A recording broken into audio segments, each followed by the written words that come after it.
So the next steps of the analysis.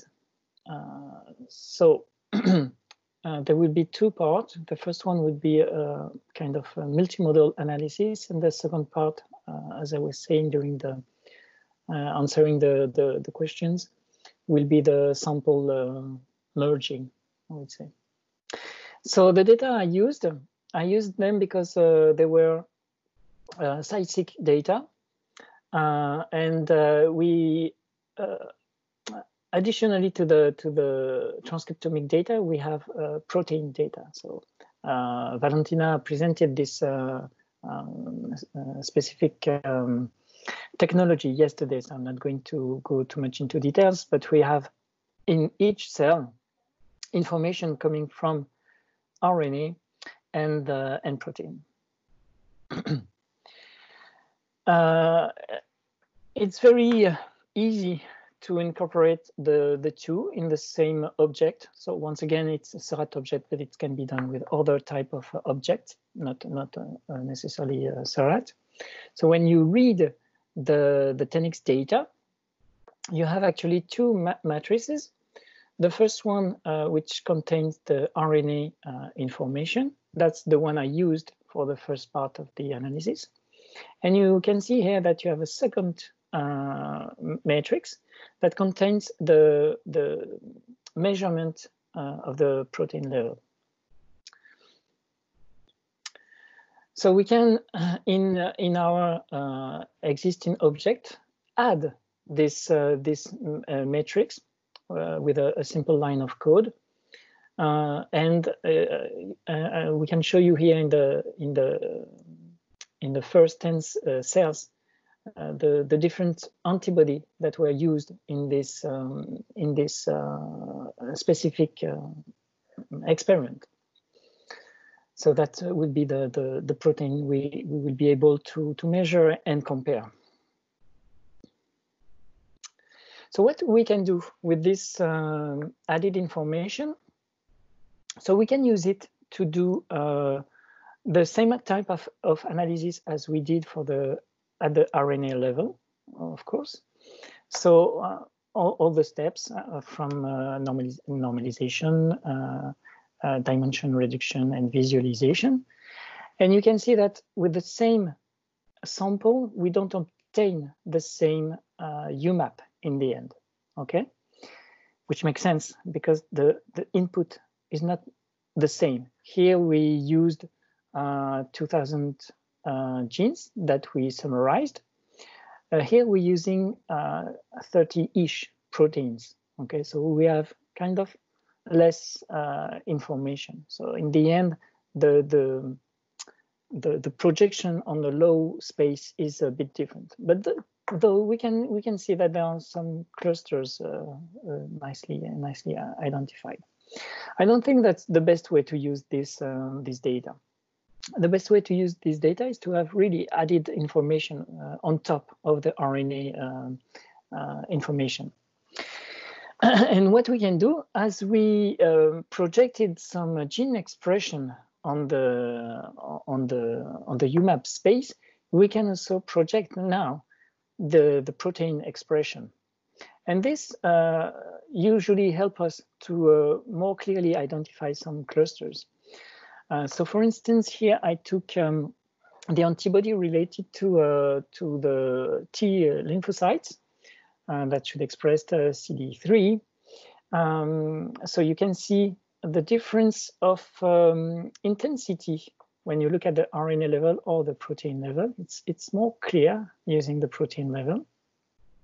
And it's even clearer for this gene that is very often not expressed or not detected in the CD4 positive cells. So if you want to isolate in this sample, for instance, the CD4 positive cells, and you use only the RNA level to do that, you are going to discard a lot of falsely CD4 negative cells. Using the antibody, you don't have this flow, and the CD4 positive cells are nicely marked.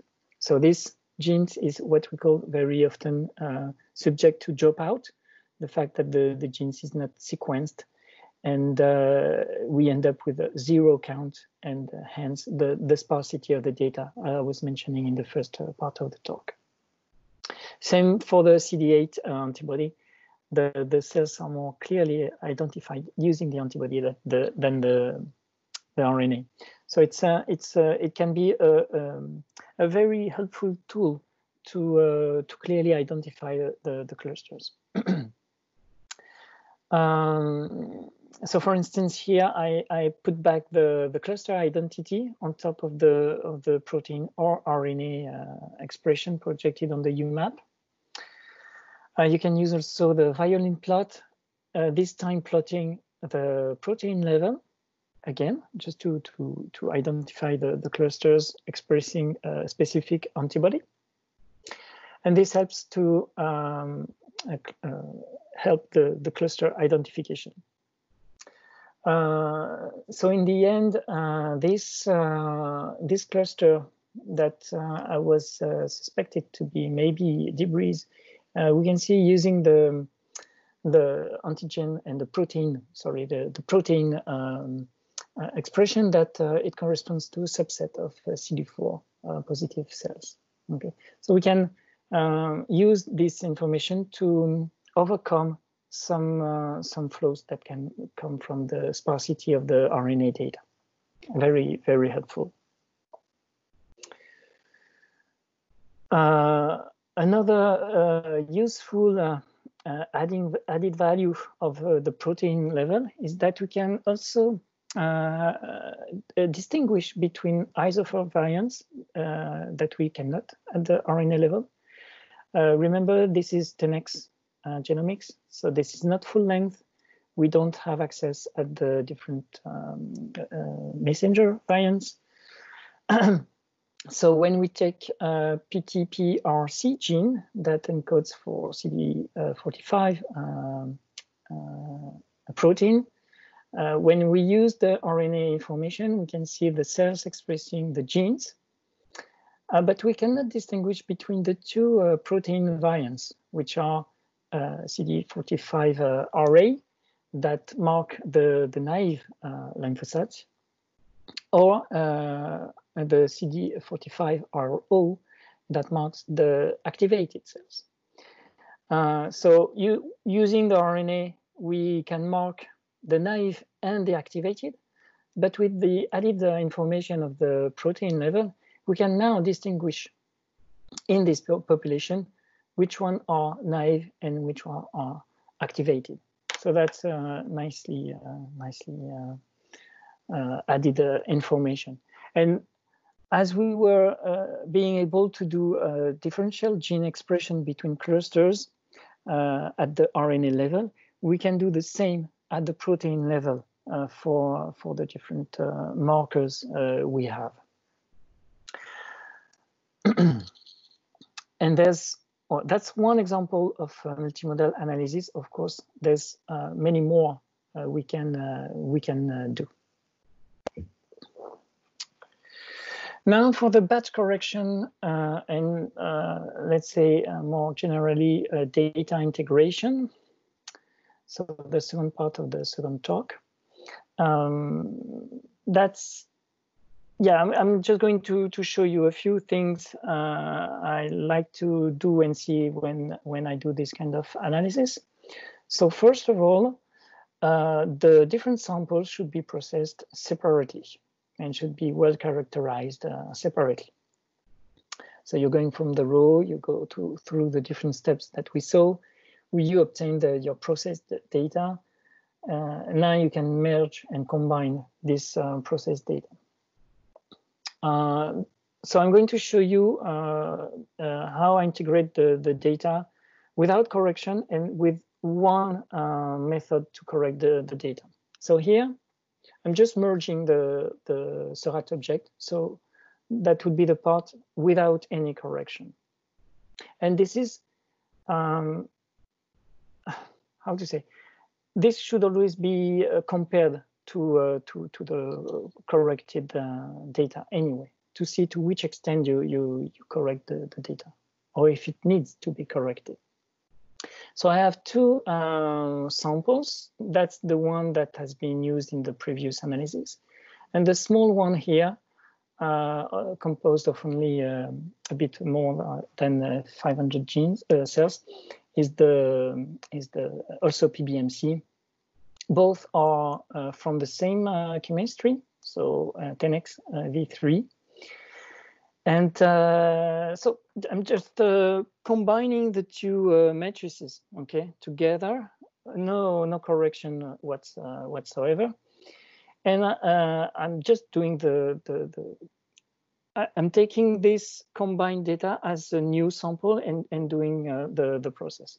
So because the data has been normalized previously, I don't have to redo the normalization step. I go directly to the linear reduction step.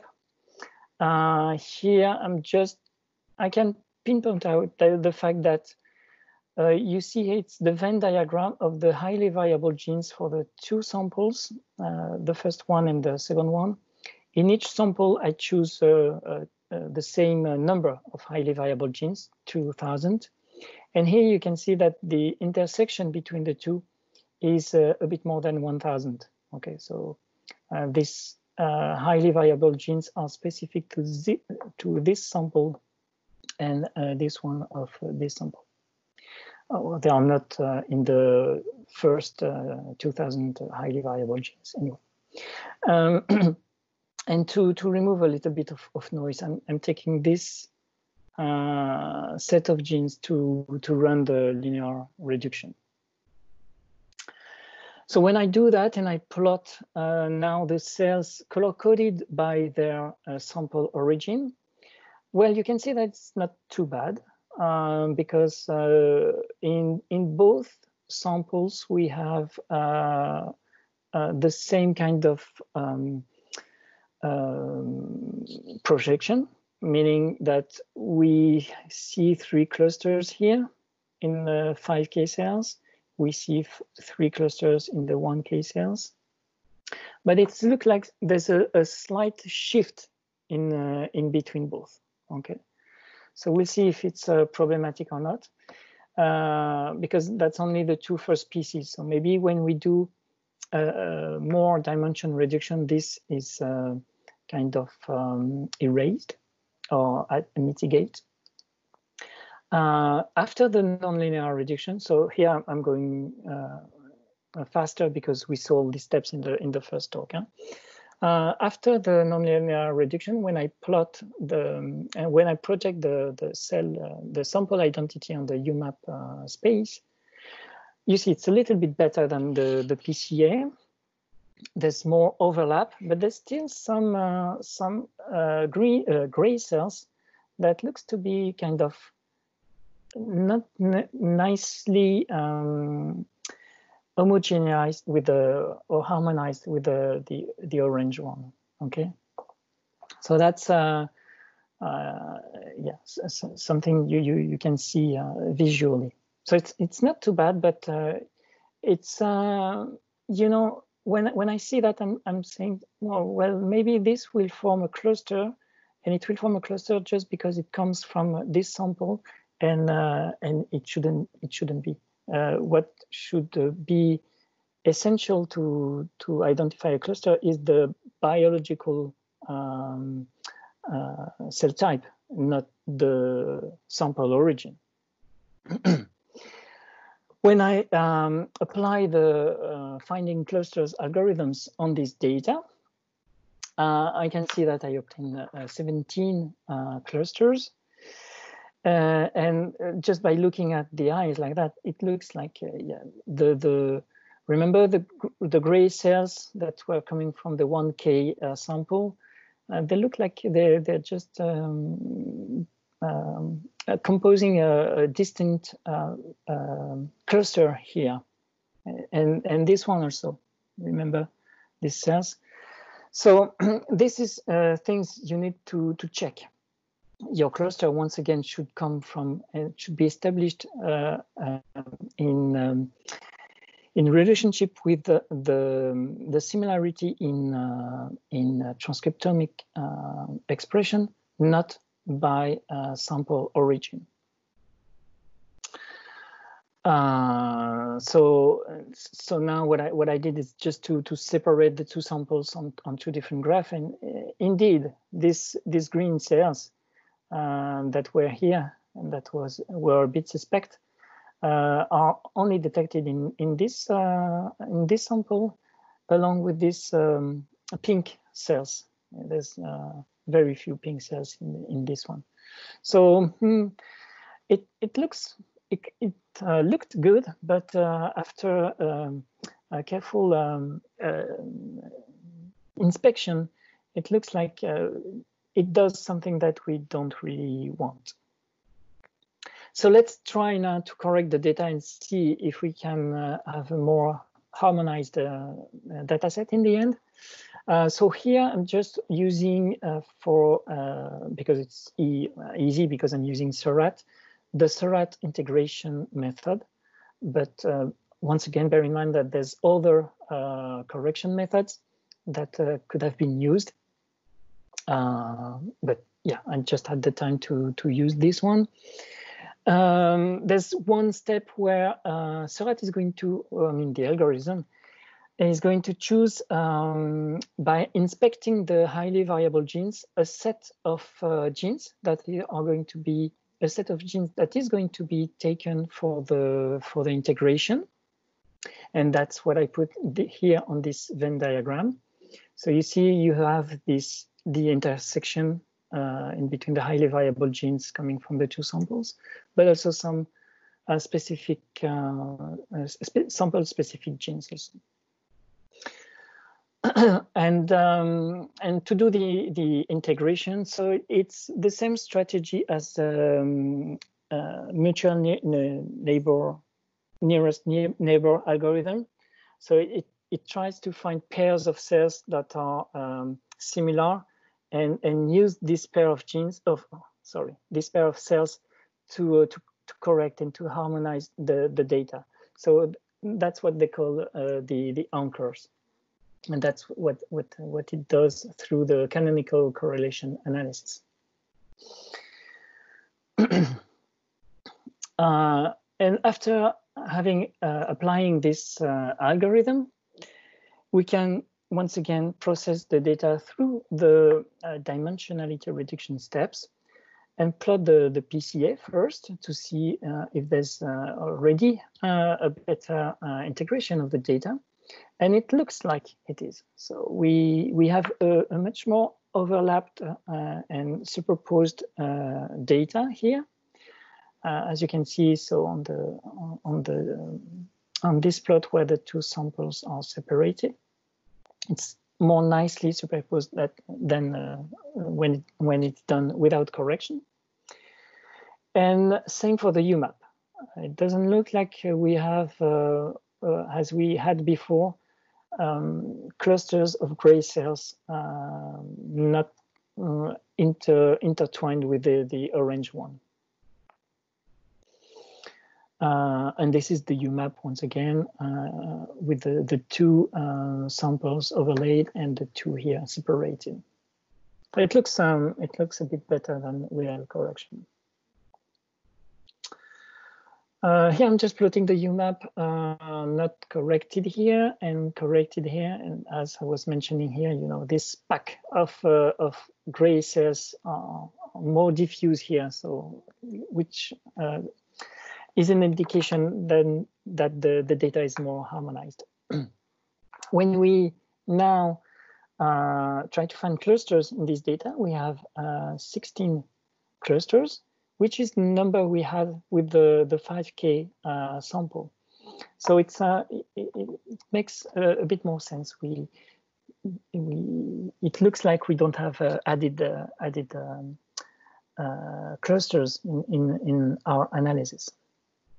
And if we plot the different clusters by separated by sample, rapidly by eyes, we cannot spot any clusters that would be sample specific. So that looks not too bad. Once again, this is maybe better seen on this comparison. So upper panel is not corrected. Clusters projected on the UMAP, separated by samples, and lower panel is the corrected one. And you see here, I mean, it's easy to spot by eyes that this is 1K specific, this one is 1K specific. Here, it looks more harmonized. So that's what we are aiming for. There's a way to see the relative proportion of sample participation to each clusters very easily. So you have here the cluster's identity, and here the number of cells coming from the first sample and the number of cells coming from the second samples. And when we look at that in the corrected, not corrected data set, we can see that there's a lot of clusters for which we have only cells coming from one sample. So here for sample 5K, and this cluster 8, which is almost uniquely composed of cells coming from the 1K sample. Okay, and this is this cluster here in green. So problematic. When we do the same comparison in the integrated data, corrected data, we can see that it's more harmonized. We still have clusters with a strong bias, but remember that in one sample we have almost 5,000 cells, and in the other one we have 500. So it's we don't expect the same proportion in each. So are we good? Yeah, it looks like, but no, we are not. It's not enough. It's in a good way, I would say, but it's clearly not enough, and I would be happy to stop here the analysis. What is lacking in this analysis, and I don't have the time to see the questions, but maybe some of you reacted already. First one, it's well characterized the clusters in each individual samples. I stopped the analysis of the 5K sample with some open questions and wasn't sure to have clearly identified all the different samples. Also, I didn't tell you how many clusters I found in sample 1K. So that's also important to know. Also, what you can do beforehand is to see how the cluster-specific genes in one sample are expressed in the other samples, and do it both ways. Because it's not because it's PBMC that in both samples you will have clearly the same cell types. Maybe some sample will have a subtype of B cells that the other one won't have. And when you want to merge the data, you don't want to overcorrect the data and make cells that were not present in one sample becoming something that is present in the other sample. And also, so that's something that really clearly needs to be known. The before integrating samples, you have to have them clearly characterized. And also, data harmonization is okay for clustering, and usually you gain into a statistical power by adding new cells, so it's nice. But for differential gene expression, it's not recommended to do that. It's better to use other techniques where you can use the non-corrected matrices merged together and use the sample ID as a blocking when you feed the model. But that's something unfortunately I don't have the time to talk about. Just to mention this very nice paper where they test different types of correction, because once again I talk about only one way of correcting the data, and there's many others that can be more relevant for the kind of data that you have. And in this paper, you will find a metric to assess how well your batch correction was done. So two nice paper to read about before going into this kind of experiment. The other cell types of data integration and multimodal analysis, of course, would be to incorporate or integrate data coming from the transcriptome, but also coming from the genome or the epigenome, and so on and so forth. So there's many possibilities. You can also integrate data coming from different technologies, different platforms, and even different species also. I don't know if I have the time to talk about that. Do I have the time to talk about rapidly about other advanced techniques? You have a bit of time. I have a bit of time. Okay. So other advanced techniques that I don't have the time to go into too much details, but are nice to do when you have a single cell data, RNA-seq, is trying to find ligand receptor pairs. So now there's a lot of algorithms that are available to do that. So it's a nice added value in your analysis. You can also do some gene regulatory networks analysis, like using Cynic, for instance, or others. These two advanced techniques are based on databases. Okay, so they are not necessarily applicable to any types of species, and yeah, it's sometimes not easy to, if you have an exotic species you're working on, it's not necessarily easy to run this kind of analysis. Trajectory inference, on the contrary, is based on just on the data. So it's with the well-known monocle, well-known because it was the first algorithm dedicated to this kind of analysis, but you have many others algorithms you can use. And basically what you would like to do is you're going to do another graph on which you're going to project your cells, and you're going to find in this graph the path that minimize that minimize the distance between the cells, and hopefully this path will be associated with the different cell states that the cells you're studying. So the pseudo time and the differential trajectory. Oops, sorry.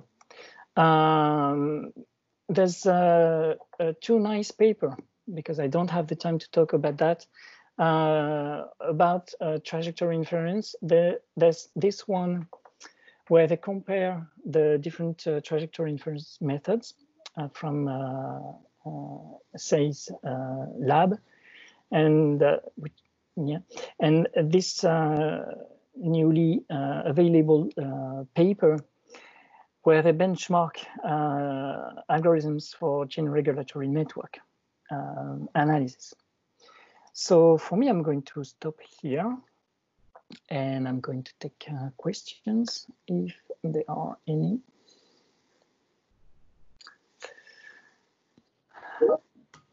There's a question in the chat, if you can see from Connor. Yes, I'm going to the chat.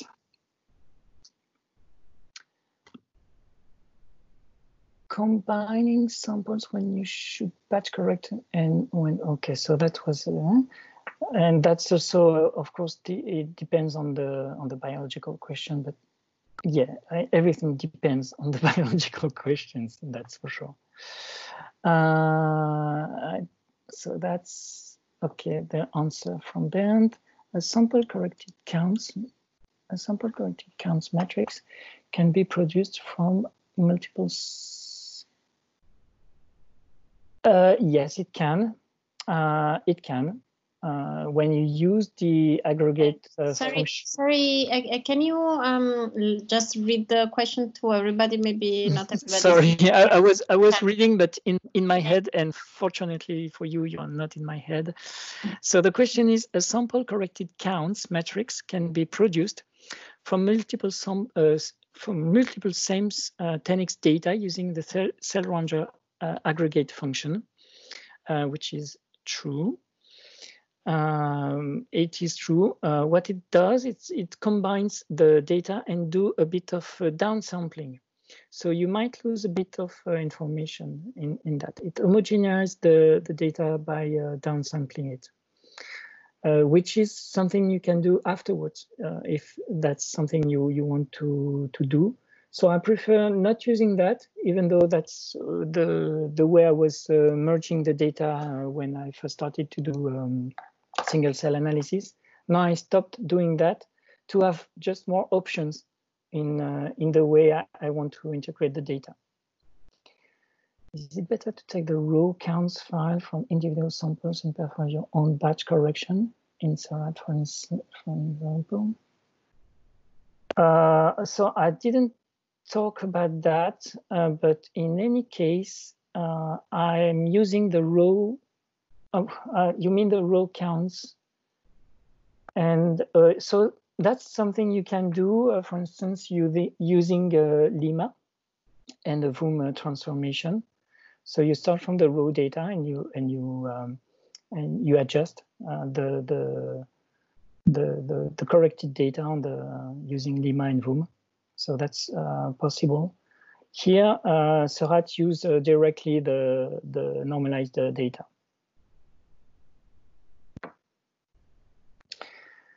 It really depends. I think for I've tried also something to take the raw data and normalize it afterwards. I was not very convinced by the results. So not doing the integration, but just keeping the two matrices of raw data and applying on that the SCT transform. And that was not much better than without any correction at all. At least on the data set I was using. So it probably depends on the data set. But that's usually when you do data integration and batch correction, don't stick to one method and try to compare several methods between them, and so with the non-corrected data set also. Sebastien, a question which kind of takes us from the in-depth analysis to the surface. When you are planning a single cell experiment based on transcriptomics, what is the minimum amount of time that you should foresee for the data analysis of a typical experiment?